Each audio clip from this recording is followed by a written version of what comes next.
No-limit friendship, well, it's looking like it has some limits. As reported in the Wall Street Journal, elevating the partnership with Russia on the eve of its invasion of Ukraine was a massive foreign policy blunder by Xi.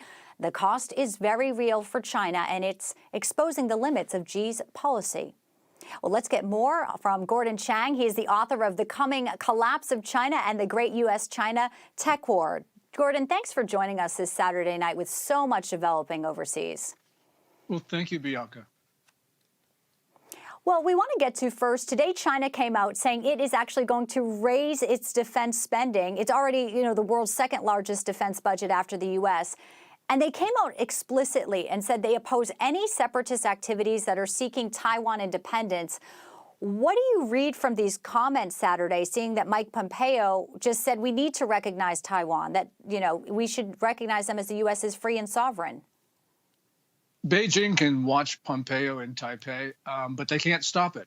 And they can't stop the increasing interaction between the United States and Taiwan. And so they have these propaganda blasts. But Xi Jinping right now is seeking a precedent-breaking third term as General Secretary of the Communist Party.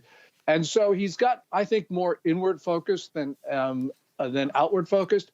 But the problem is that if he does indeed get his third term, he's going to press Taiwan especially hard because he's staked his legitimacy on annexing Taiwan.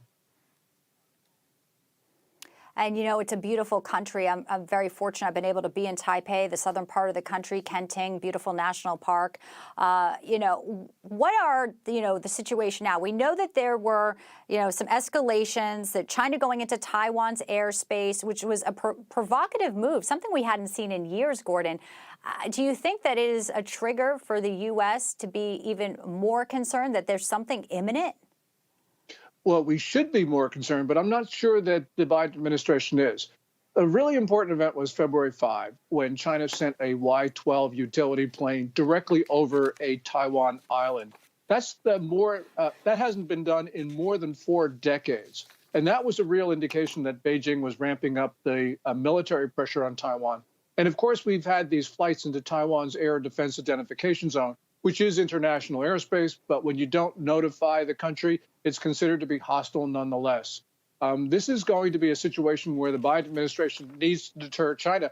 And we got to remember that they completely failed to deter Russia. Even though the United States is a far stronger nation than Russia, we have an economy 13.5 times bigger than theirs, but we failed to stop them. So we have to be concerned about the failure of deterrence in Asia, as well as the failure in Eastern Europe.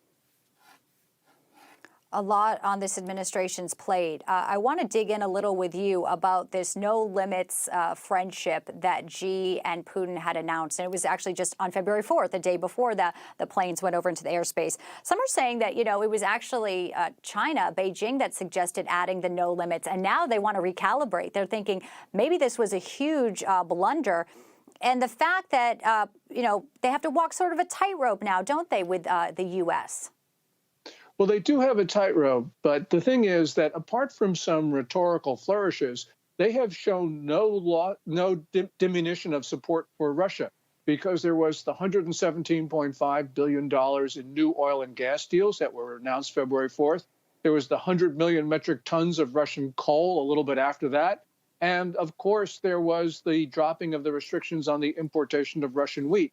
So when we look at what China is actually doing, it is ramping up its financial support for the war in Ukraine.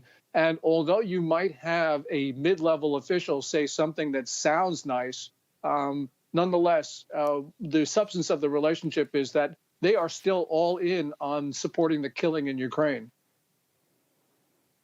And a lot of those deals not in U.S. dollars, but in euros. An interesting note there.